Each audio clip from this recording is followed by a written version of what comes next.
Hello and welcome back to Technology for All. Today I'm going to show you a video on how to use the reading component of Read and Write for Google.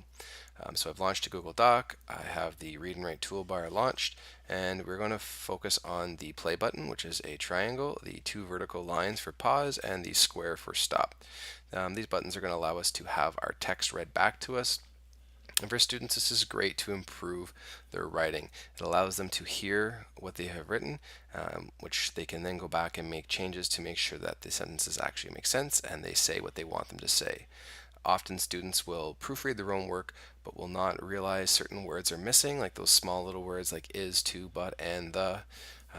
Often they are not in their sentences, although when the students go back to proofread it, they don't notice they're missing. So here's a typical sentence the students maybe would write, and we're going to listen to it. So to listen to it, we can click our mouse anywhere within the sentence and then hit play. There are a lot of great students at school. So you'll notice the sentence is highlighted and then read back to me. The words are being highlighted as they're being read. So they're what we call is being tracked. This tracking is great for students. It's going to help them with decoding. It's also going to help them with the fluency. And so having these words being read back, you'll notice the sentence There are a lot of great students at school. didn't make sense. The word of was missing from the sentence. And so by just listening to it, I knew that the word was missing. So I can go ahead and put that back in there. There are a lot of great students at school. So let's click on the play again to listen to it. There are a lot of great students at school. Okay, the sentence now sounds good. It makes sense.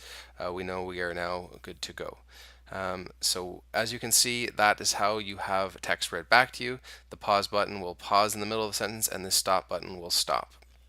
Now, a couple other things to note: in the top right hand corner, we've got the settings clog, and what we can do is we click on that. It's going to give us the options to change the voice. So I can actually change the voice of the person who's reading back to me: male, female, different accents. There's lots of different options that come with the software.